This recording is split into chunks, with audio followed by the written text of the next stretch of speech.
Olá, boa noite a todos. Eu sou o Carlos Maia, sou coordenador do Movimento Organizado Curitibano e hoje nós vamos apresentar aqui mais um quadro dentro do programa 60 Minutos. Companheiro, eu peço para o nosso Navarro, já apresentando ele fechar o microfone, que está voltando toda a fala minha. E já vou apresentar o companheiro Navarro. A gente combinou 2 horas falando sobre isso, mas o microfone ele deixou de casar no começo, só para me sacanear. Bom, eu quero dizer o seguinte, boa noite a todos. O Navarro, que é esse que está fumando ali, é um conhecido meu há décadas, 20 anos de organização de lutas sociais e tal. Não podia estar de fora nesse nosso chamado de hoje que nós fizemos para ele, que é o tema de suma importância para nós que fazemos o movimento MOC, que é Luta de Classes em Pauta. Motor da história. Qual é o motor da história? É a luta de classes. Do ponto de vista marxista, da sociologia, e para nós também, a luta de classes para nós é um tema que deve estar sempre em debate. Para isso nós trouxemos esse nosso integrante aí do MOC, né? Ele é estudante de História da Universidade Federal do Paraná, e conosco aqui nessa 1h e 15 de programa, nós vamos fazer esse debate. Então, por favor, Antônio Navarro, se apresente e a gente já faz a exposição na sequência. Boa noite, Carlos Maia. Em primeiro lugar, agradecer a oportunidade de estar aí com a nossa torcida e com os nossos telespectadores, internet espectadores, sabe Deus como é que chama, né? E é uma honra poder estar aqui no espaço do movimento popular, que reúne pessoas que buscam se organizar de uma forma consciente e que percebem a necessidade de fazer uma luta maior do que torcer para o próprio time apenas, maior do que ganhar na vida sozinho, maior do que essa concepção individualista liberal que nos é ensinada pelo mundo em que vivemos, né? Então, agradecer. Eu sou Antônio Navarro, como você bem disse, eu estou estudando História ali na universidade. Eu sou graduado já em Gestão Pública e comecei a militância há uns 23 anos atrás. A gente se conheceu mais ou menos quando eu comecei, inclusive, né? Fizemos movimento estudantil, atuamos na área sindical, enfim. Todo ser humano é um animal político, mas uns gostam mais. Eu diria que eu sou dos que gostam bastante. Volto aí ao Carlos Maia. Muito bem, Navarro. Só 23 anos, né? 2 décadas e pouco aí. Quero dizer o seguinte, antes, Navarro, para quem não conhece o nosso movimento, a gente nasceu, né? A gente nasceu nas ruas, na ideia do nosso povo de torcidas organizadas, nós sempre pensamos no movimento de esquerda dentro do Curitiba. Eu fiz parte da Mancha Verde nos anos 90 até 2000, parte dos anos 2000. Foi ali que eu dei um recorte na minha vida enquanto torcedor de torcidas organizadas, mas sempre acompanhando o nosso Verdão, obviamente. Mas essa ideia nossa de concretizar algo, né, movimentar o pessoal nosso de esquerda que tivesse um pensamento progressista, ele aconteceu nos últimos meses. E mais propriamente, Navarro, aconteceu no dia 31 de maio, onde, eu sempre repito isso para quem está chegando agora também conhecer, no 31 de maio nós tivemos um ato organizado pelas 4 torcidas aqui de Curitiba, 3 torcidas, mas o Atlético Paranaense, existiam 2 torcidas de esquerda dentro deles lá, e foram conosco às ruas. Atlético Canhotos, Capiantifas e pelo Paraná Clube o Gralha Marques. Junto com o Coxa Comunas, não existia ainda o MOC, esse movimento, o Coxa Comunas organizava essa frente nossa. Nós fomos lá para a frente do Centro Cívico, lá para frente do Palácio Iguaçu, no Centro Cívico, onde aquelas caravanas, que a gente chamava de caravanas da morte, organizadas todo domingo, organizadas pelo pessoal do Bolsonaro, fazia aquela presepada de se movimentar nas ruas em plena pandemia, né, provocando esse acirramento daquilo que a gente vai debater depois, da luta de classes. Então era uma burguesada fascistoide que todo domingo se manifestava aí pelo centro de Curitiba, e naquele domingo, 31 de maio, nós conseguimos brecar, né, naquele dia os fascistas não passaram. Tá? E a gente conseguiu, a partir dali, capitalizar um número bom de pessoas que, a partir dali, a gente concentrou no nosso WhatsApp, nas redes sociais, e deram origem a esse movimento nosso mais concretizado, né? Para que a gente pudesse desenvolver outras ações na sequência, que a gente vai depois falar aqui do que se tratam, e também esse debate de ideias através das lives. Portanto, Navarro, esse é o histórico nosso, muito, muito curto, nasceu há pouco tempo, mas cheio de ideias, como é próprio do pessoal da esquerda no nosso contingente. Eu quero dizer que o tema hoje é de suma importância para nós, porque a luta que a gente trava contra esse governo, e aí está, esse desgoverno, aliás, que aí está, conduzido pelo Jair Bolsonaro, de fato fez emergir, né, criaturas que há tempos a gente, aliás, que sempre estiveram presentes, mas não tinham coragem de se manifestar, né? Preconceito, ódio de classe, racismo, e isso pelos seus apoiadores, mas necessariamente também pelo seu governo, ataque direto aos direitos dos trabalhadores, né, aos direitos sociais. Tudo isso tem feito e tem materializado isso que nós vamos bater aqui, que é a tal da luta de classes. Portanto, camarada, eu quero saudar esse debate nosso fazendo um brinde à velha luta de classes, camarada. Eu estava aqui, o camarada perguntou, Maia, será que eu posso tomar uma cervejinha? Eu falei, deve. Por solidarizado é isso. É alegria, divertimento e também uma gelada. Eu não tinha cerveja, mas aí fui buscar um martini. Aí não tinha, mas tinha um tal de Fiorini. Eu estou tomando Fiorini. É um corotinho, né? É um corote, é mais refinado. Custa R$18 de garrafa. O corote está R$3,90. Então, um brinde ao retorno da boa e velha União Soviética. E da luta de classes. Camarada, então, você vai fazer a primeira apresentação sua aí do como é que você tem visto essa situação toda da luta de classes no Brasil e no mundo. O tempo é seu, camarada. Maravilha. Obrigado, Carlos Maia. É o seguinte, a gente, situando as coisas na história, é bom começar pelo começo, sempre. Então, quando Marx diz que a história de todas as sociedades é a história da luta de classes, ele, evidentemente, ele está tratando de um passado a partir do qual o ser humano é como nos conhecemos hoje, é um que vive em sociedade, é um que já é sedentário, e é um que surge a partir da propriedade privada. Mas é importante falar que nem sempre no mundo existiu a propriedade privada. Nem sempre esse mundo foi dividido em classes sociais. Quer dizer, isso acontece de uns 10 mil anos para cá. E a humanidade, o Homo sapiens, vive na Terra há aproximadamente 300 mil anos. Então, por 250 mil anos ou mais, o ser humano viveu numa condição de comunismo primitivo. Uma boa parte do período, inclusive, sob o matriarcado. Então, veja como o mundo já foi diferente e como o mundo pode ser diferente do que é hoje. Quer dizer, a história não morreu, a história não acabou. Então, a luta de classes, ela surge enquanto um conceito a partir do Karl Marx, que identifica no passado diversos antagonismos entre patrícios e plebeus, entre servos e senhores, entre burgueses e proletários.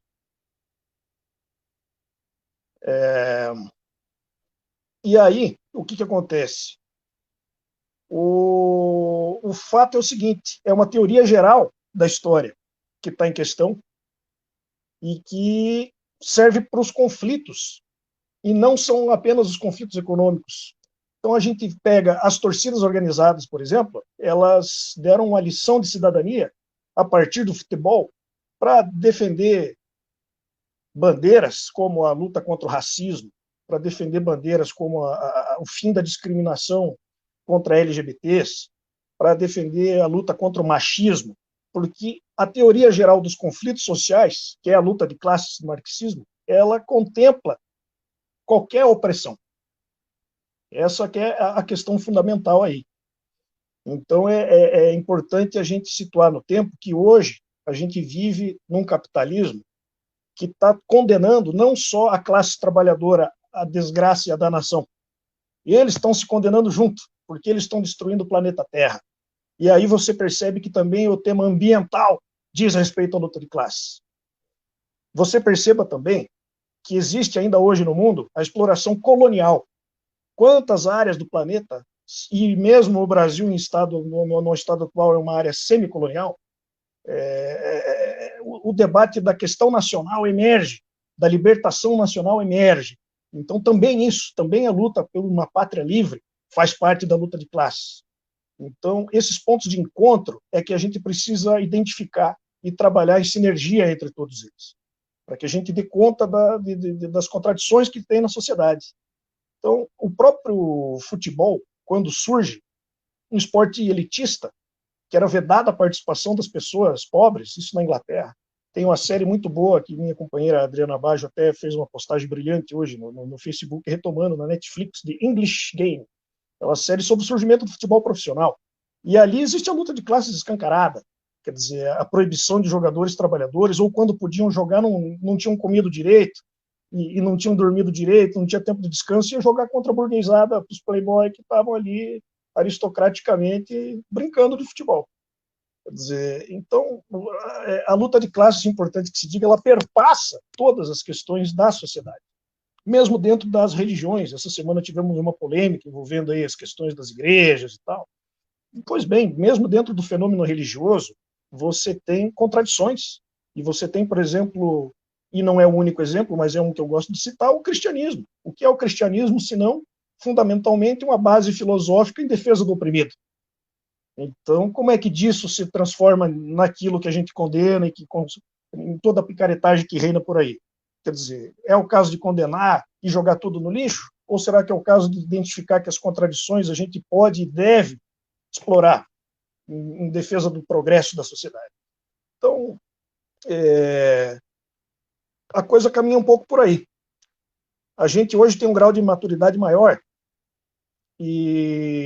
mas há um tempo atrás, por exemplo, quando surgiu o capitalismo, os trabalhadores começaram a perder o emprego.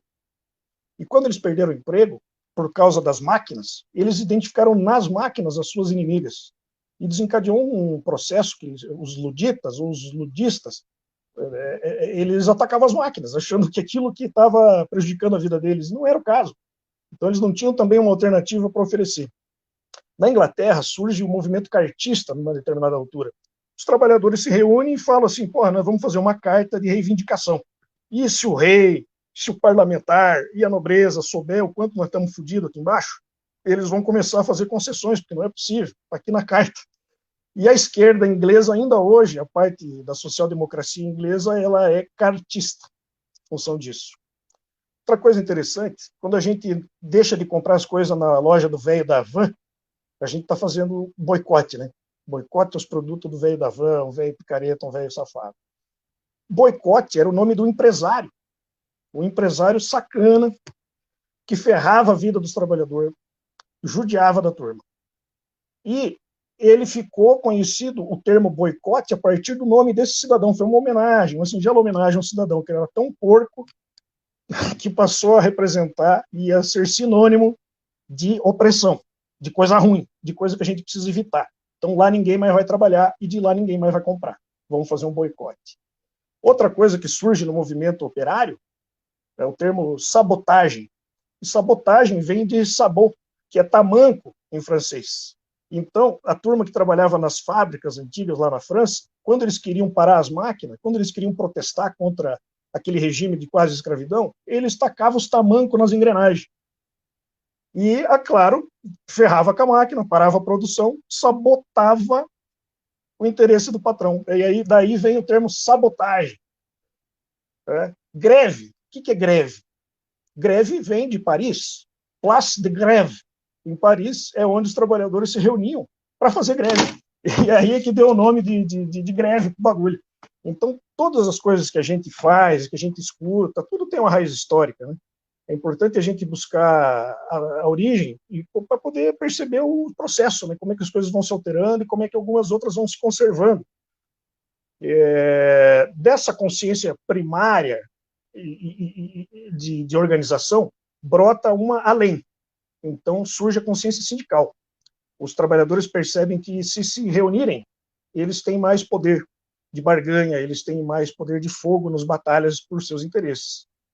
Só que também, depois de um tempo, eles percebem o seguinte: puta, só o sindicato não dá conta do recado. Nós não podemos resolver só uma categoria, só uma fábrica, ou só uma galera. Nós precisamos de uma nova sociedade, nós precisamos de um projeto alternativo de poder. E, então, surge a ideia de um partido comunista que Marx e Engels lançam no Manifesto Comunista, em 1848, e nós somos herdeiros desse movimento e levamos essa chama acesa, e quem quiser vir apagar, boa sorte. Passo a bola para Carlos Maia. Muito bem. Navarro, o seguinte... Eu tenho um problema, um problema técnico uma aqui, coisa... eu já vou resolver rapidinho, 30 segundos. Já. Pô, 30 segundos? 30 segundos, vamos lá. Então, enquanto ele não volta, eu quero falar para o pessoal o seguinte, pessoal. Eu quero que ele ouça, portanto, eu vou segurar aqui a minha questão, mas já convocando a todos que não participem, que tenham interesse de participar conosco, nós estamos preparando agora o 12 de outubro, que vai ser uma atividade lá na ocupação Vila Esperança, em Campo Magro.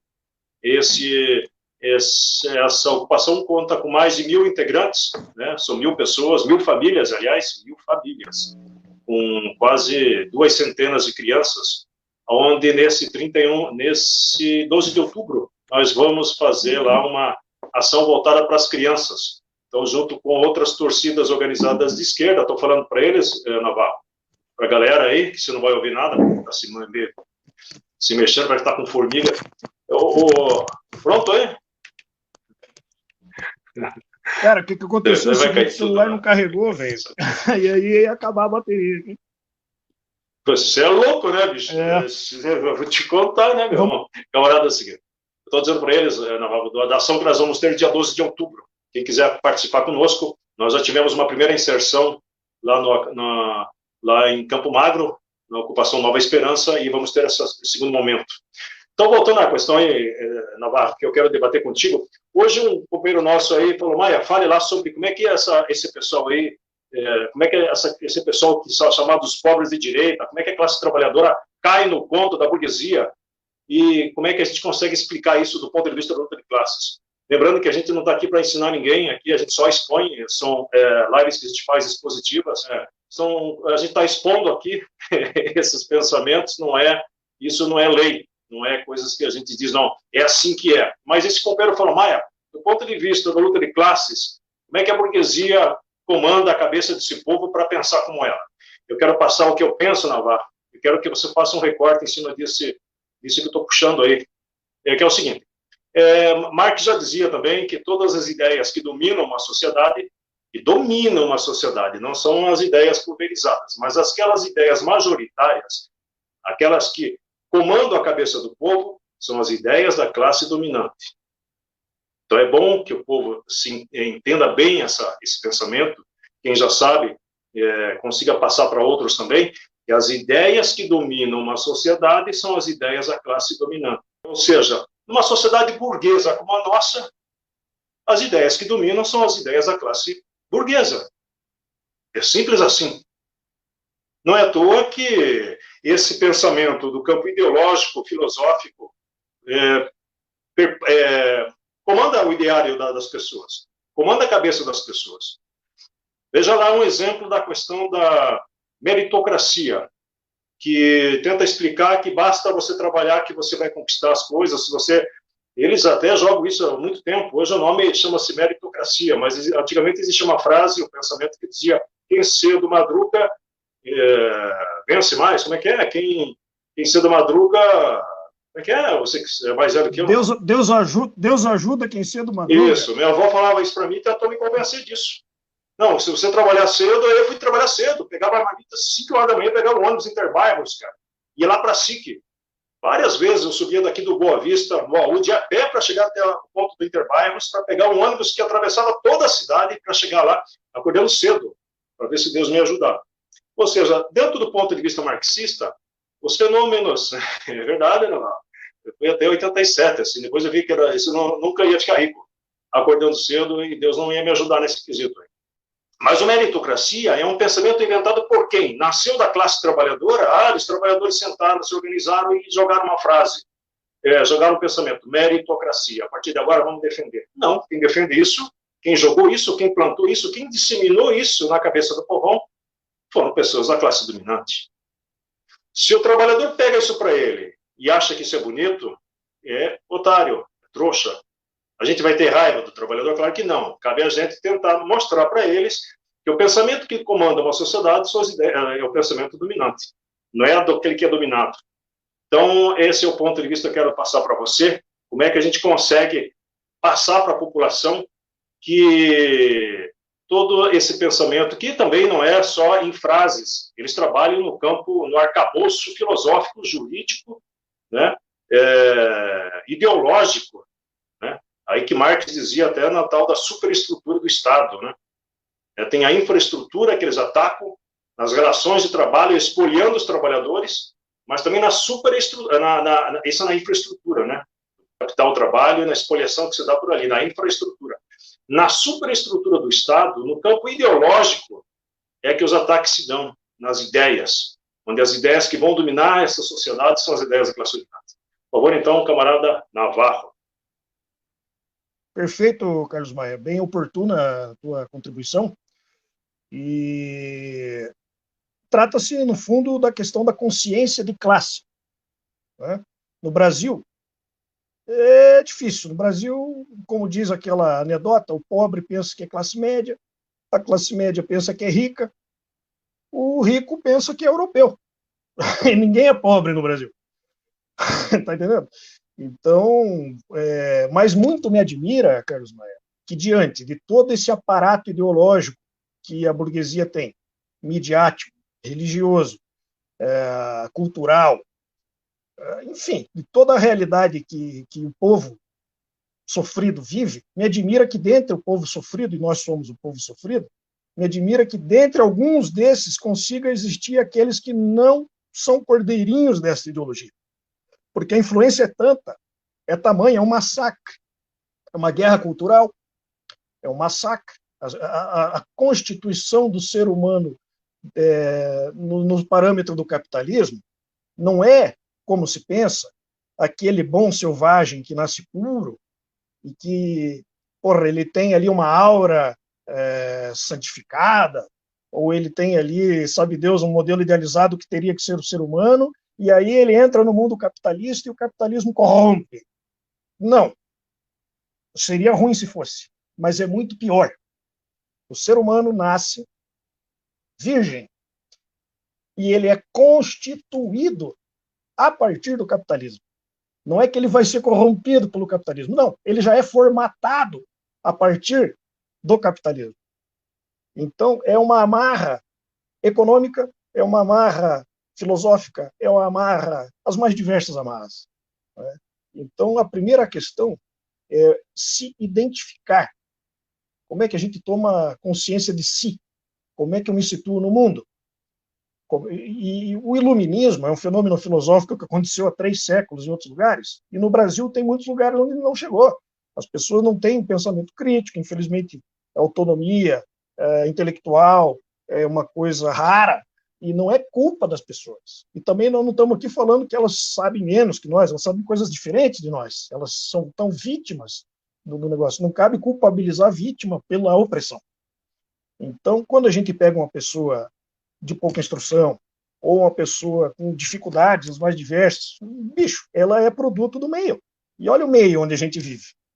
Então, assim, esse combate é um combate feroz mesmo. É um combate que a gente não vai resolver só disputando eleição, por exemplo. A gente não vai resolver só elegendo Lula presidente, por exemplo. Isso está bem demonstrado, aliás.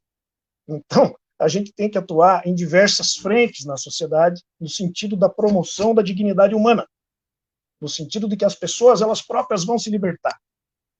Mas elas têm que se reconhecer no campo em que estão. Eu vou dar um exemplo. E vou dar um exemplo linkando com a questão da luta de classe. Veja você, e vejam vocês, caros ouvintes. Num churrasco de família, aquela coisa, né? Pessoal ali, pessoal lá, a bebida entra, a verdade sai, começa as conversas mais aflorar, os ânimos e tal, até que, puta, aquele ali é comunista. Eu sou comunista mesmo, qual é o problema? Não, o problema é que vocês disseminam o ódio. Vocês pregam a luta de classes. Eu falei, calma aí. De fato, a luta de classes a gente reconhece, porque quem faz essa luta são vocês, os burgueses. Vocês, os burgueses, movem guerra contra a classe trabalhadora, isso torna uma luta. Então, as pessoas esquecem de quem parte o ódio. Quem será que está com tanto ódio assim no coração? Será que não é o latifundiário que está matando índio e que está desmatando floresta para plantar soja e criar gado? Será que não é ele que tem ódio de classe? Será que não é o patrão que utiliza mão de obra escrava, mão de obra infantil, que paga um salário de fome? Será que não é o patrão que está cheio de ódio no coração? Será que não é ele que está lutando contra mim? Será não é a burguesia que está lutando contra o povo? Sim, existe a luta de classe. E eu defendo que ela acabe. E sabe como ela vai acabar? Quando acabarem as classes sociais. Aí não precisa mais de luta de classe. Então, defender isso, defender que a gente precisa lutar pela paz. Você veja as guerras mundiais todas, as guerras de um país contra o outro. Quer dizer, isso ali, como é que vai ter fim? Vai ter fim quando não houver conflito de interesse. Então, a luta pelo socialismo é a luta pela paz. Mas, infelizmente, quem quer a paz, prepare-se para a guerra. E essa guerra, como a gente estava falando, a partir do teu posicionamento, ela é também uma guerra ideológica. Mas ela não é uma guerra apenas ideológica no sentido dos valores morais, dos valores como fosse uma torcida de futebol, digamos assim. Não. Porra, nem torcida de futebol não atua assim, porra. Estamos aqui, torcida de futebol, e irmanados com a torcida dos outros times, e não tem problema. Essa concepção de que torcida de futebol é burrice também é um preconceito. Um preconceito que se lança contra a classe trabalhadora. Dou mais um exemplo, Carlos Maia. Um querido parente meu, muito querido mesmo, e o que acontece? Ele nunca votou no Lula, porque, porra, peão de pai e mãe, ex-caminhoneiro, ex-PM, um cara simples, um cara rústico, um cara sem muita instrução, e ele olha e fala para mim, como é que eu vou votar no Lula? Se o Lula é igual a eu. Você já pensou eu no governo, quanta cagada eu fazia? Dá uma olhada para mim, veja se eu tenho condição de governar um país. Isso é o trabalhador se olhando no espelho, porque o trabalhador é massacrado com essa ideia de que ele é incapaz, de que ele já ganha muito pelo pouco que faz, que ele é vadio, e que ele não tem uma vida melhor porque ele não merece. E aí entra o teu conceito que você colocou da meritocracia. Então, enquanto a consciência de classe, e essa é uma palavra-chave para a gente, ela não se dá apenas pelo aspecto ideológico, de identificação com uma luta, do lado de cá, do lado de lá. Não, ela exige uma compreensão mesmo. Então, não tem atalho. As pessoas elas vão precisar tomar conhecimento da sociedade em que vivem. Não existe mistério nisso. E para isso existem as organizações. E nós não estamos querendo salvar ninguém. Nós estamos querendo que as pessoas se salvem a si próprias. É isso, mas elas têm que saber em que time que elas jogam. E é esse o papo. Carlos Maia.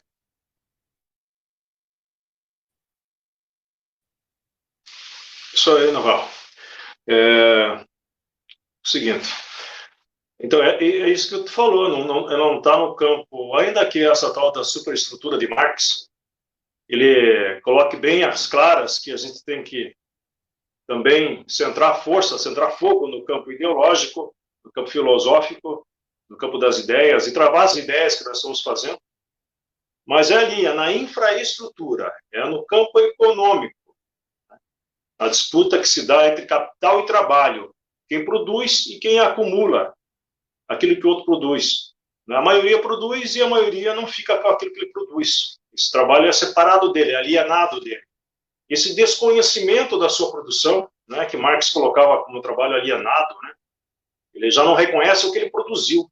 Né, o sistema nosso de produção capitalista, onde cada trabalhador em fábricas executa uma parte do trabalho na divisão do trabalho. Quando sai o trabalho pronto, ele não reconhece aquilo que ele produziu. É próprio do sistema também de fazer com que o trabalhador não reconheça aquilo que ele criou. Então, ele não se reconhece como produtor.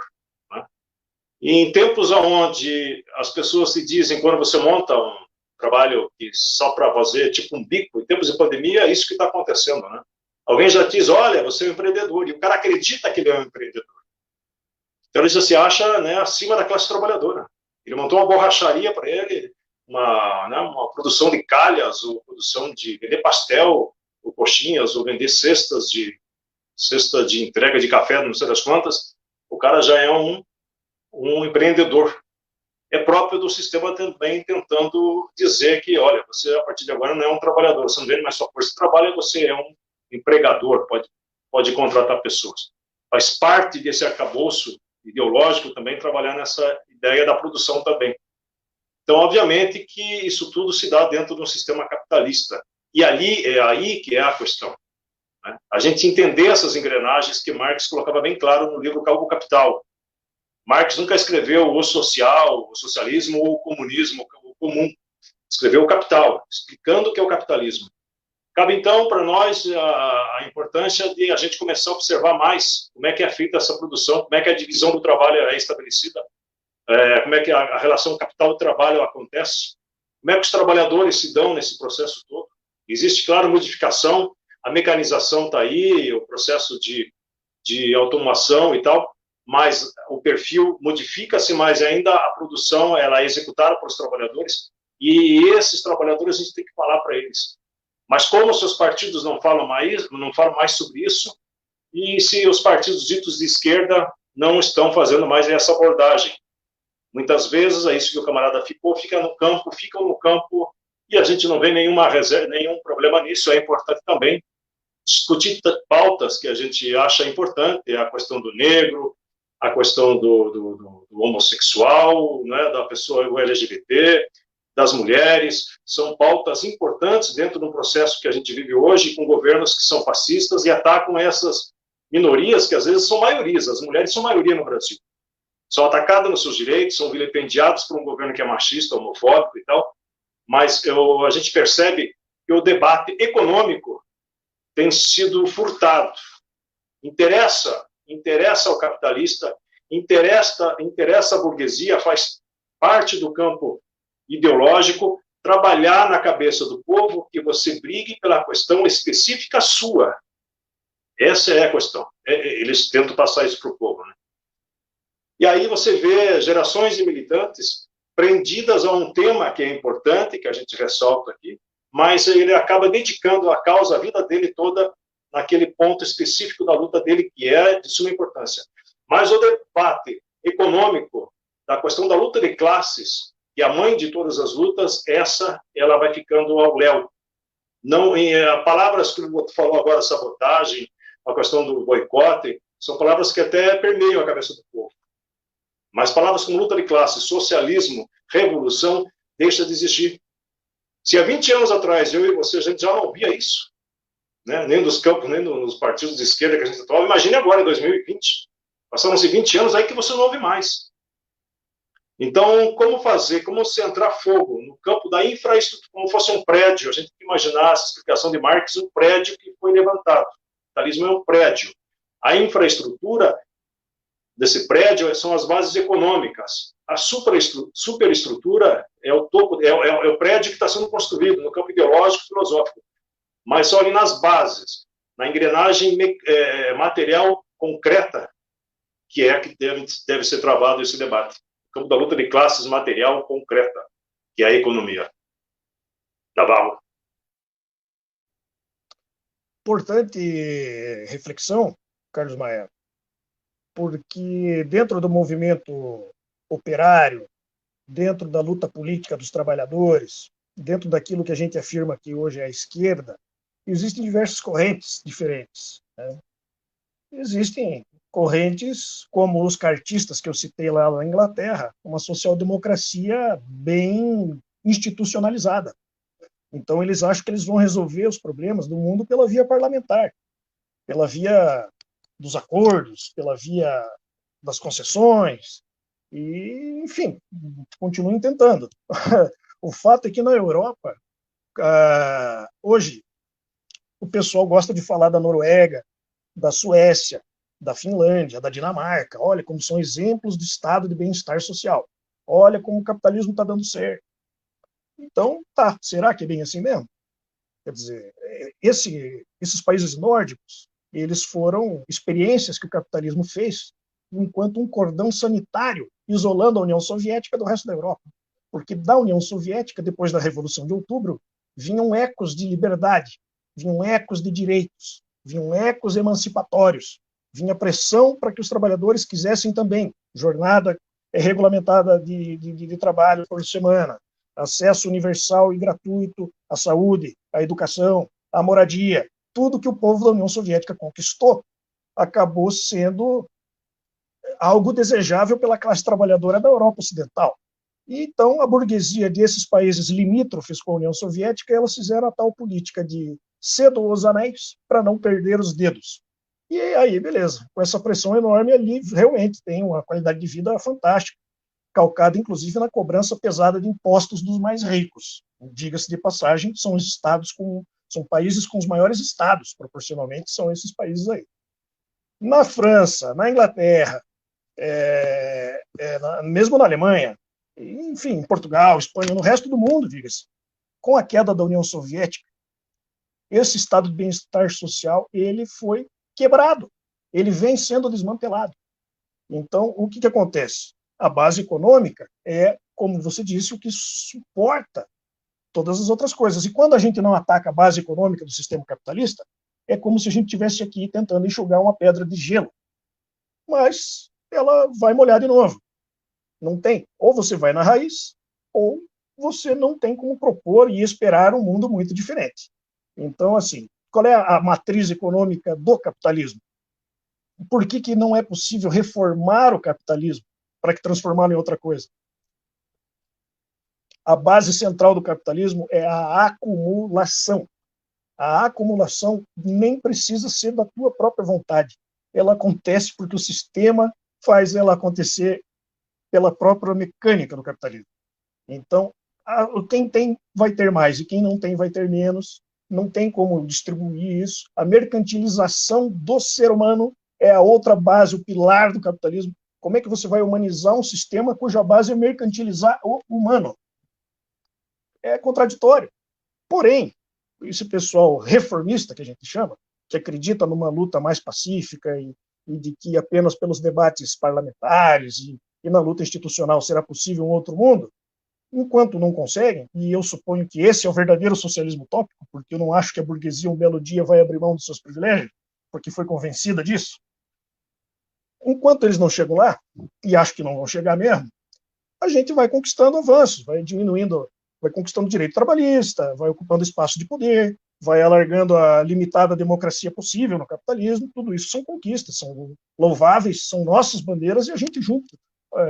Quem é comunista atua também nessa área, mas a gente vai além. Os comunistas, eles perceberam que outro mundo é possível somente quando o capitalismo for superado, e o capitalismo ele vai ser superado necessariamente em sua base material. E aí é só com o processo revolucionário. A história do século XX está aí para nos mostrar, né? Então é importante, quando a gente fala a esquerda, quando a gente fala os partidos políticos, não é a mesma coisa. Existem matizes e existem diferenças que não são poucas, e eu acho legítima a presença de todas, não tem problema nenhum. Entende? Agora é importante a gente situar. Vai lá, Carlos Maia. Não, é perfeito, é isso aí, Navarro. Esse final da tua palavra aí, da tua fala aí, já me responde também aqui responde não. A questão levantada aqui pela Adriana Baggio. E é o seguinte, pessoal, já está aberto também para o pessoal questionar aqui. Nós ainda temos aí uns 30 minutos de programa para o pessoal fazer perguntas aí. Eu estou acompanhando, eu sou míope, não enxergo nada, mas estou tentando me aproximar ali para ver as escritas ali. Eu só peguei a Adriana Baggio e ela fala sobre a marxista, a historiadora Silvia Federici, quando ela fala sobre que existe também movimentos feministas, ou seja, uma vertente de movimentos de esquerda que fazem também a luta específica de frentes específicas de mulheres, de negros, que também trazem um pensamento marxista no meio e travam a luta de classes abordando o tema específico de suas entidades e tal. Obviamente que existe isso, como o Navarro falou para nós aí, existem diversas matizes de esquerda, né? Dentro de um partido existem diversas correntes dentro de partidos não comunistas. Os partidos comunistas são únicos, não é, Navarro? E não permitem correntes internas né? Existe diversidade de pensamentos,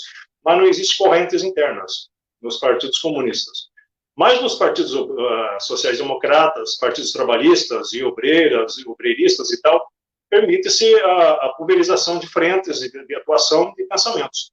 Existem pensamentos mais à esquerda, com ações mais à esquerda, mais marxistas e tal, que se organizam dentro de frentes feministas, de mulheres, aliás, de mulheres e negros e demais frentes de atuação. Nós, dentro do MOC, que também temos uma organização feminista importante, que ontem fez sua segunda live, debatendo a questão da violência contra a população LGBTI, que é o nosso coletivo feminista curitibano. Nós temos 3 meninas aí, 3 camaradas nossas, que abordam toda a temática, né, feminista e tal, do ponto de vista marxista também. Ainda que, olha que nós não somos um partido, a gente está quase agindo como partido, mas nós temos as nossas frentes específicas também dentro do nosso MOC. Eu quero também trazer aqui uma observação do companheiro nosso aqui, que fala sobre a própria, não foi quem abordou aqui, não peguei o nome aqui. Quais seriam as estratégias e táticas nossas para chegar, então, às bases, já que as bases estão afastadas do movimento de esquerda.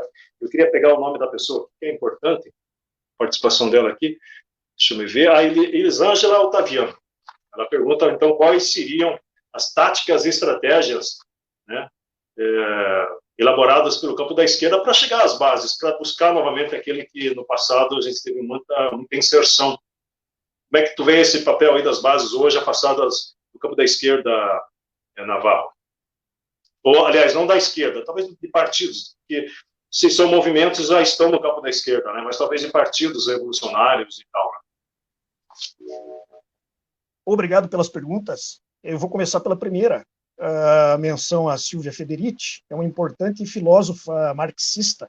Ela se caracteriza, inclusive, por ser mais marxista do que por ser mais feminista. Mas ela identificou, no estudo dela, o fato de que, isso a gente já sabe, as mulheres são a maioria da população, beleza, mas o capitalismo, quando ele vai se estabelecendo no mundo, ele vai superando a antiga ordem feudal.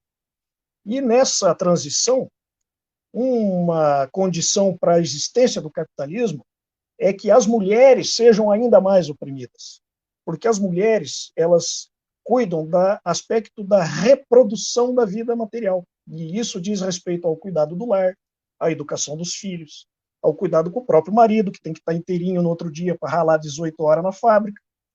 E esse modelo que a gente vive hoje, e a opressão contra as mulheres foi acentuado ainda mais com o advento e a ascensão do capitalismo. A Silvia Federici, ela consegue fazer essa interpretação de uma forma muito brilhante, e eu não sou nenhum especialista, precisaria estudar mais, e tenho vontade de fazê-lo, mas é justamente nesse sentido. Importante também que a Silvia Federici, ela me trouxe esse comentário, me trouxe um gancho com o Domênico Losurdo. Domênico Losurdo, ele vai dizer também a respeito das lutas anticoloniais. Quer dizer, e aí você estava falando das frentes diversas. Beleza. Vamos pensar o seguinte. Dentro da classe trabalhadora, todo mundo se ferra. No capitalismo é assim. Mas tem quem se ferre mais e tem quem se ferre menos. Entre um homem e uma mulher, quem se ferra mais? Os dois são trabalhadores. A mulher se ferra mais. Não é isso? Se for negro ou branco, quem se ferra mais? O negro se ferra mais. Não é isso? Então, maravilha. Mas se você trocar a lente e perceber o seguinte, beleza, as mulheres são oprimidas. Entre as mulheres oprimidas, quem se ferra mais? A burguesa ou a trabalhadora? Entre os negros que são oprimidos, quem se ferra mais? O negro burguês ou o negro trabalhador? Então, você veja que existe uma dimensão que ela é total. A sociedade ela só vai ser resolvida de uma forma total. Não tem como a gente resolver uma questão pontual, em definitivo e pela raiz, se ela não estiver conectado com um conjunto. Então, a luta de classes, ela não é só um guarda-chuva que abriga diferentes pautas. Não. A luta de classe é o conjunto dessas pautas. É o conjunto dessas pautas, inclusive a pauta anticolonial, a pauta da defesa da pátria. Isso não é papo de careta, isso não é papo de milico, isso não é papo da direita. Quem defende a soberania nacional sempre foi a esquerda. Quer dizer, aliás, quem tornou possível o movimento de descolonização no século XX foi a própria União Soviética. Quer dizer, que liderou todo esse processo. E que, senão, hoje o mundo ia ter os mesmos 30 países que tinha antes da guerra. Todas colônias de alguma potência europeia. Então, esses são aspectos importantes. Quanto à pergunta da camarada Elisângela, como é que faz para chegar no povo, né? Bom, em primeiro lugar, a gente precisa entender a vida do povo, em sua complexidade e no concreto. Quer dizer, beleza, a gente chama o povo que votou no Bolsonaro de trouxa. Quer dizer, o mesmo povo que votou no Lula uns poucos anos atrás. Como é que pode?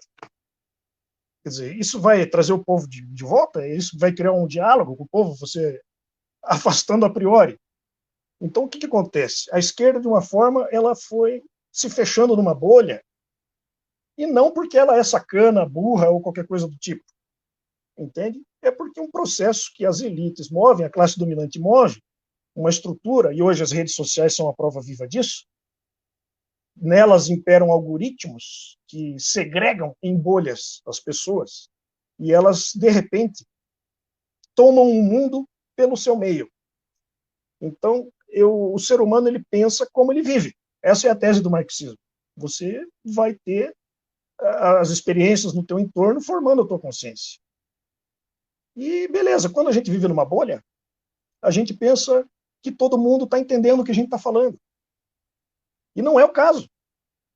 E aí, quando a pessoa, o trabalhador humilde, resolve ir para a praia no feriado, porque ele não aguenta mais a pandemia, a gente fala que ele é um trouxa, o cara que votou no Bolsonaro. Pois é. Então, ele pode correr o risco de andar de ônibus lotado, de ficar na fábrica lotada, de pegar coronavírus por todo o trajeto, e aí não tem problema, mas para a praia ele não pode ir. Mas no ônibus lotado ele pode estar. E ainda ele é o trouxa. Quando ele pensa, puta, se eu posso isso, não posso aquilo, qual é o sentido? Quer dizer, o povo não é trouxa. A primeira coisa é o seguinte, humildade. Mao Tse-tung, um grande filósofo do século XX, um grande líder, um grande estadista, ele tinha essa ligação com o povo e ele deixou lições as mais bonitas e brilhantes possível, muito que se aproxima do que o Paulo Freire fez aqui no Brasil, só que uns 50 anos antes do Paulo Freire, e para 1 bilhão e meio de pessoas no mundo. É o pai da China moderna. E ele era camponês, e a maioria da China era de camponeses. Gente simples. Como é que pode? Se a gente detém um conhecimento, e que o povo tem também, se a gente não consegue comunicar, então a gente não detém esse conhecimento. Então a gente tem que aprender com o povo. E, aliás, nós somos o povo. Que distinção é essa, né? Nós somos o povo. Agora, quando um se intelectualiza um pouco mais, quando o outro tem um pouco mais de grana, quando o outro já não circula pela área A, B ou C, isso vai formando bolha. Pior ainda, quando por exemplo, é árabe e me chama para ir na passeata a favor da Palestina livre, eu vou. Mas, às vezes, se eu chamo ele para vir num ato contra o capitalismo, aqui, uma outra coisa que não diz respeito à bandeira dele, ele não vem. Você está entendendo? Quando eu vou na marcha das mulheres, eu preciso que elas também vão na greve. E quando eu vou me solidarizar com o assassinato da vereadora do Rio de Janeiro, quer dizer, a luta é de todo mundo. Está entendendo? Então, essa segmentação em bolhas e essas pautas tomadas isoladamente, elas têm contribuído para afastar a gente do povo. Então, e mesmo esse aspecto religioso foi mais gritante. 95% das pessoas no Brasil professam alguma religião, têm alguma fé. Quer dizer, eu não estou entrando no mérito se isso é bom ou ruim, se está certo ou errado, mas é assim que é. E é com essas pessoas que nós vamos fazer alguma coisa a respeito. E, às vezes, o problema não é a religião. E eu acho mesmo que não seja. Você está entendendo? Agora, os espertalhões, os vendilhões da fé, eles vão lá capitalizar. Porque, inclusive, tem pessoal cujas pautas não foram acolhidas por nós. Entende? Então, eu penso um pouco isso. A gente tem que dar uma dimensão de conjunto. A gente tem que perceber o processo na sua totalidade. E a grande contribuição do marxismo é essa.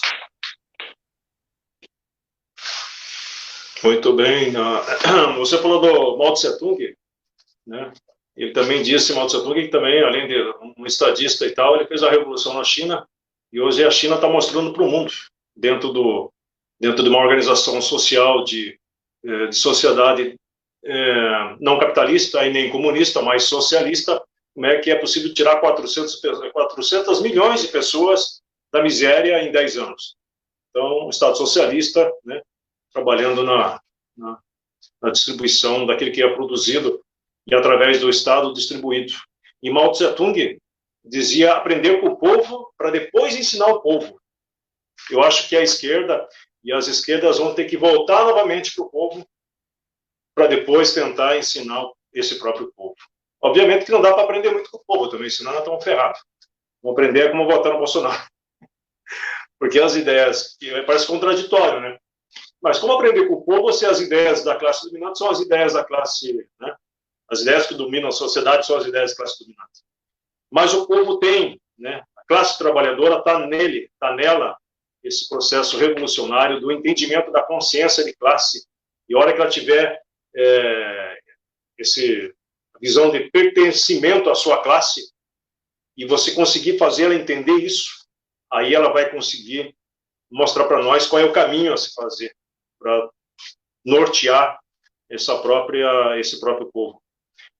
A Najara Adriana, uma integrante do MOC, também pergunta ali justamente isso.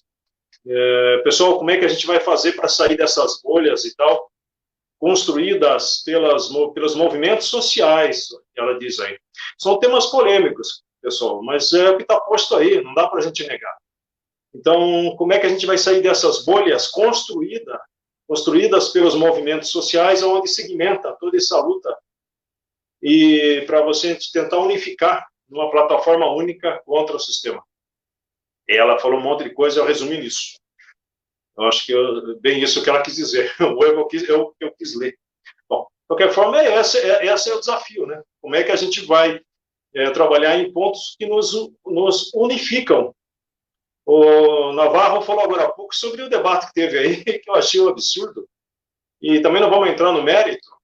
Num país onde a maioria aqui é religiosa, é cristã, 99% do Oriente Médio, onde 99% é islâmico, talvez 0,33% seja ateu.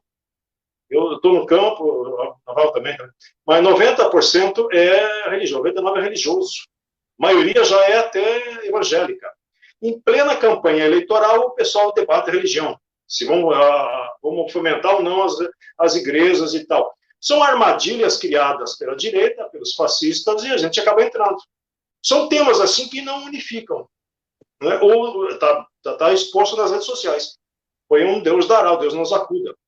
Né? Deus está aí, né, tentando acudir todo mundo. Porque não, nós temos que buscar pautas que nos unificam, seja nos debates aí para as câmaras de vereadores aí, ou para as prefeituras e tal, no campo, na luta institucional, no campo das ideias também. Teve uma companheira aqui que está falando assim, Maia, você está insistindo ainda nesse debate de luta específica? Pô, o termo, eu particularmente não entendo os termos que as frentes defendem. Se eu chamar aqui alguém do movimento LGBT, porque o travesti tem direitos, eu estou defendendo os direitos dos travestis, mas a palavra travesti é errada, não é isso não? Eu sei que é errado, e eu não sei se é errado. Mas não é travesti, seria uma pessoa, né, que seria um transexual e tal, mas a palavra eu não sei qual é, porque eu não faço parte do movimento. Aí eu vou dizer assim, olha, o nosso Bolsonaro está denigrindo a luta dos trabalhadores, pronto. O Maia é racista porque ele falou denigrir, então ele é racista, é automático isso. E vai dar ênfase a isso, e a partir da manhã vão dizer, olha, Maia vi lá no grupo do MOC, o cara é racista pra caramba, porque ele falou denigrir. Então, claro que não sou racista, é claro que a palavra está errada, mas você fala que não faz. Estou dando um exemplo de uma palavra bem básica. Então, esse assunto não nos unifica. Mas você está usando uma palavra específica. Eu não sei qual é a palavra que o movimento de mulheres utiliza para denominar a luta dela, se é uma frente, se é um movimento, ou se é uma luta específica. Temos aí o pessoal do coletivo de mulheres curitibanas que vão, a frente feminista, que vão estar debatendo os termos que elas entendem. Eu não entendo. Fala, Ana Barra. Certo. É possível que na prática, do jeito que as coisas estão hoje, não unifica mesmo. Mas não precisa ser assim. Você quer ver como unifica? você tem que aprender as pautas. A responsabilidade contra o machismo não é só das mulheres, é dos homens. Cabe aos homens também se inteirar do assunto, cabe aos homens também se compreender, se desconstruir naquilo que tem de pior. Da mesma forma, a gente tem que se inteirar das pautas dos negros. Opa, quer dizer, não existe a discriminação sem ter um discriminador. As coisas estão todas juntas. Então, o fato das pautas específicas existirem não é um problema, muito pelo contrário. Elas justamente é que desenvolvem a especificidade que só elas próprias têm condição de fazer. Agora, o errado é sair desconsiderando, por exemplo, que as pessoas aprendem na escola e aprendem no mundo tudo que tem de pior. As pessoas aprendem a ser burguesas, as pessoas aprendem a ser safado, as pessoas aprendem a ser racistas, isso é o que o mundo nos ensina. Não estou com isso querendo desculpar quem seja, porque é obrigação da gente fazer coisa melhor de nós mesmos. Você está entendendo? Então, da mesma forma que o cancelamento, que agora está na moda isso, né? Fulano pisou na bola, cancela. Puta merda, agora, puta pau no cu. Não é necessariamente, tem muita gente que é mesmo. Mas, né? Agora, também a pessoa que comete... Aquela boca suja. Nada. Agora, também a pessoa... Todos precisamos tomar tenência das coisas, tá entendendo? Os debates, eles são de todo mundo. Então, é responsabilidade de todos. Tanto acolher aquele que está por fora, para você poder ensinar, então, quem tiver essa boa vontade de aprender, mas também quem quer aprender precisa ter essa humildade de buscar, e de pesquisar, e de conseguir se integrar a partir da lógica que já está colocada por quem está fazendo a luta todo dia. Então, não se trata aí de tomar o lugar de ninguém. Se trata de somar, de ser bem recepcionado, mas também vai ser bem recepcionado na medida da tua boa vontade de entender a pauta. Está entendendo? Então, existem essas coisas. Você falou dos muçulmanos, por exemplo, Carlos Maia. Então, deixa eu te dar um dado. Eu fiz uma pesquisinha rápida essa semana. Tem uma pesquisa que analisa os hábitos de consumo dos brasileiros. E essa pesquisa, encomendada por uma grande loja de livros aí que teve pela internet, ela identificou quanto o brasileiro lê pouco. Não compra livro, lê pouco, é uma desgraça. Aí o que acontece? O primeiro país, o que está em primeiro no ranking de quem compra mais livros no mundo é a Turquia. A Turquia, que é um país muçulmano.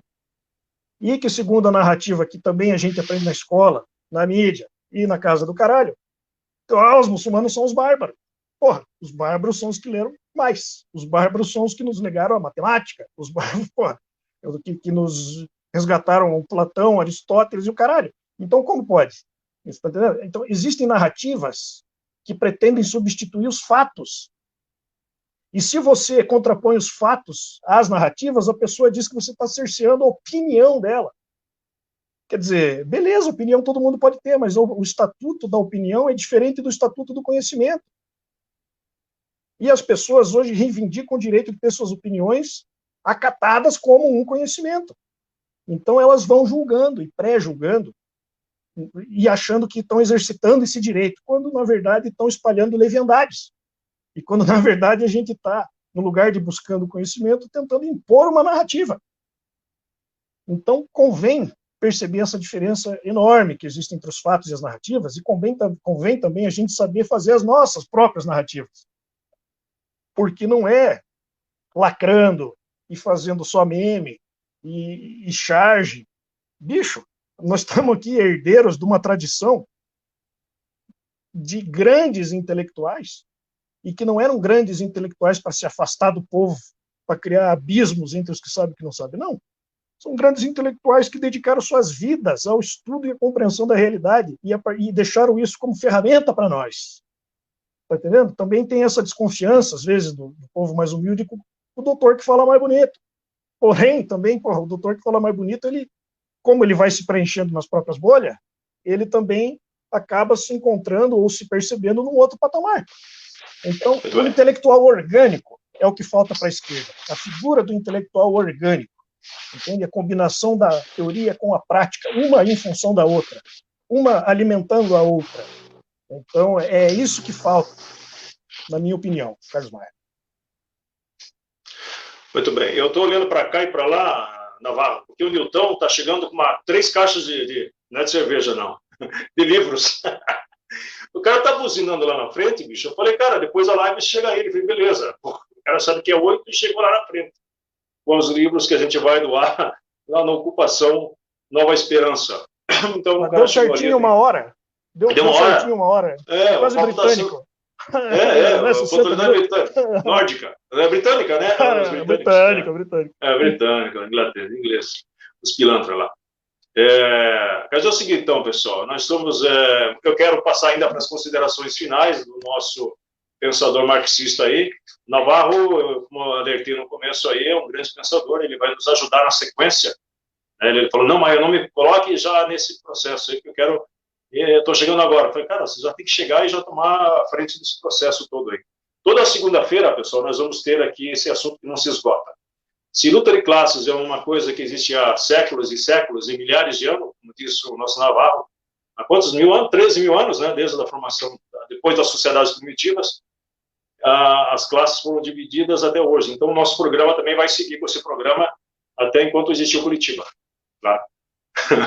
Então, luta de classes em pauta. Toda segunda-feira nós vamos, eu e o Navarro, apresentar esse quadro aqui. Então, aí, a partir daí, com uma terceira pessoa, ou até 2 pessoas a mais, para a gente travar ou destravar esse debate. Porque o que importa para nós é levantar esses temas. Socialismo, comunismo, revolução, luta de classes. Ninguém não pensa que a gente não vai falar, não, porque a gente vai falar sim. Pronto, o Karl Maia falando de neguinho, mas não é. Eu falei no sentido, o povo vai ter que entender isso. Senão, bom, Maia é racista, não é isso. Eu falei neguinho no sentido... Né? Então, Navarro, eu quero passar para você as suas considerações finais aí. Eu tenho que atender o Nilton ali com as caixas de livros, ele vai embora e ficamos sem livros na ocupação. Vai falando aí, eu volto aí. 3 minutos. Então, bom, vamos nos despedir, né? Vamos nos despedir aí, agradecendo a presença de todos, agradecendo o convite do Movimento Organizado Curitibano e agradecendo a luta de todos os nossos antepassados, porque esse arremedo de democracia que a gente tem hoje no Brasil é conquista de muita luta, é conquista de muito sangue derramado. As poucas vitórias que a classe trabalhadora colecionou são produto de massacre, são produto de sacrifício enorme, e a gente precisa saber valorizar isso. E eu digo isso pelo seguinte, a gente precisa valorizar o companheiro que está do nosso lado, e não sair apontando o dedo, e não sair naquela lógica da traição, como se a traição explicasse o conjunto de complexidades das coisas. Esse juízo moralista, lacerdista. Parece que hoje no Brasil se abateu um espírito da UDN, e cada qual quer se provar mais puro que o outro, cada qual quer se provar mais acertado que o outro. E veja que mesmo junto nós já não estamos muito bem das pernas. Então, dividido vai ser um espetáculo. Então, eu faço esse apelo em nome da boa-fé socialista, em nome do espírito humanista, que considera o ser humano portador das melhores potencialidades e que considera que o ser humano é capaz de produzir uma sociedade justa, igualitária, e é capaz de conseguir prosseguir nesse caminho evolutivo que a gente aponta no horizonte, que é o socialismo. Então, eu desejo uma boa noite a todos, espero que tenham gostado, e desejo sucesso aí ao prosseguimento do movimento organizado curitibano e das demais torcidas organizadas antifascistas e progressistas de esquerda. E vamos à luta, camaradas. Avante! Maravilha, Navarro. É isso aí, pessoal. Nessa quarta-feira também, depois de amanhã, nós vamos ter um outro programa que a gente vai estar lançando aqui, outro quadro dentro do programa 60 Minutos, que é o Voz das Arquibancadas. O Luiz Cado, que comanda o Coxa Comunas, que é esse coletivo de torcedores nosso, vai estar trazendo o pessoal do Resistência Atleticana. Vai ser uma atletiba de ideias. Resistência Atleticana é uma torcida de esquerda do Atlético que tem feito conosco as batalhas nas ruas aí pelo Fora Bolsonaro. Na sequência, a gente já tem agendado com o Pasolini, lá do Gralha Marx, e também da Democracia Paranista, um debate com ele também, pela Voz das Arquibancadas. Portanto, pessoal, isso aqui tudo é feito de uma forma amadora, de torcedores mesmo. Não tem ninguém aqui tentando se passar de jornalista, de sociólogo ou historiador, porque a gente não quer, não que a gente não queira esse povo, mas talvez esse povo não está colando junto ao povão. E a gente pensa que talvez, trazendo pessoas diretos do povo, de quem gosta de futebol, de torcedores, a gente possa estabelecer esse diálogo. Então, uma boa noite a todos. Camarada Navarro, nós temos sempre finalizado os nossos programas fazendo uma saudação à antiga MUC. Você deve lembrar, você também tem uns 60 anos, quase igual a mim. Nos anos 70, nós tínhamos um movimento unido curitibano, que nasceu em plena ditadura militar, e foi a torcida número 1 do Curitiba, que deu origem depois à Império, à Mancha Verde e outras torcidas depois. E essa MUC, ela nasceu dentro do regime militar, dos movimentos sociais, e utilizava o punho cerrado, como símbolo de luta. Se você pegar as camisetas e as bandeiras da MUC das antigas, eles também tinham uma legenda, uma frase que dizia o seguinte: saber, luta e liderança, coisa do gênero. Então, era um pessoal extremamente politizado, saber sim, e liderança, eu no meio que não lembro o que era, alguma coisa. De qualquer forma, a gente encerra sempre o nosso programa, fazendo a saudação ao MUC. Punho cerrado, camarada. Avante, camarada. Avante, e um abraço a todos. Até mais. Nesta luta final, uma terra senhamos a internacional. Abomináveis da grandeza, os reis da meme e da fornalha edificaram a riqueza sobre o suor de quem trabalha. Todo o produto de quem